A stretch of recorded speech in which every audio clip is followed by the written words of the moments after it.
ప్రముఖ నిర్మాత అల్లు అరవింద్ కుటుంబంలో పెళ్లి సందడి జోరందుకుంది. ఆయన చిన్న కుమారుడు అల్లు శిరీష్ త్వరలోనే వైవాహిక జీవితంలోకి అడుగు పెట్టబోతున్నారు. మరి 6న నైనికాతో ఆయన వివాహం జరగనుంది. కుటుంబ సభ్యుల సమీక్షలో సాంప్రదాయకంగా ఈ వేడుకను నిర్వహించేందుకు ఏర్పాట్లు వేగంగా కొనసాగుతున్నాయి. ఇటీవలే అధికారికంగా పెళ్లి వేడుకలు ప్రారంభం కాగా అల్లు అరవింద్ నివాసంలో వైభవంగా పసుపు దంచే కార్యక్రమం నిర్వహించారు.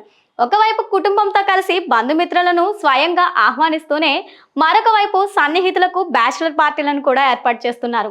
ఇటీవల జరిగిన బ్యాచిలర్ వేడుకకు సినీ పరిశ్రమకు చెందిన పలువురు ప్రముఖులు హాజరై సందడి చేశారు.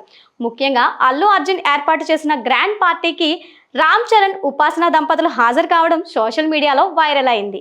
దీంతో ఈ పెళ్లిపై మెగా అభిమానుల్లో మరింత హైప్ ఏర్పడింది. సాంప్రదాయం ప్రకారం పెళ్లి శుభలేఖల పంపిణీ కార్యక్రమాన్ని శిరీష్ కుటుంబ సభ్యులతో కలిసి నిర్వహిస్తున్నారు. తాజాగా తన తల్లిదండ్రులు అల్లు అరవింద్, నిర్మలాతో కలిసి నాగబాబు దంపతులకు, పవన్ కళ్యాణ్ దంపతులకు స్వయంగా కలిసి వివాహానికి ఆహ్వానించారు. ఈ సందర్భంగా తీసుకున్న ఫోటోలను శిరీష్ తన ఎక్స్ ఖాతాలో పంచుకున్నారు. మామయ్యలు తన పెళ్లి పట్ల ఎంతో ఆనందంగా ఉన్నారని, వారి ఆశీస్సులు తనకు ఎంతో ముఖ్యమని ఆయన ఎమోషనల్ అయ్యారు. మరొక వైపు తెలుగు ఆచారాల ప్రకారం మొదటి శుభలేఖను పెద్ద మావయ్యకు అందించే సాంప్రదాయాన్ని కూడా శిరీష్ కొనసాగించారు. తన తల్లిదండ్రులతో కలిసి మెగాస్టార్ చిరంజీవి, సురేఖ దంపతులను కలిసి మొదటి వెడ్డింగ్ కార్డును అందజేశారు. ఈ సందర్భంగా దిగిన ఫోటోలను ఆయన సోషల్ మీడియాలో పోస్ట్ చేశారు.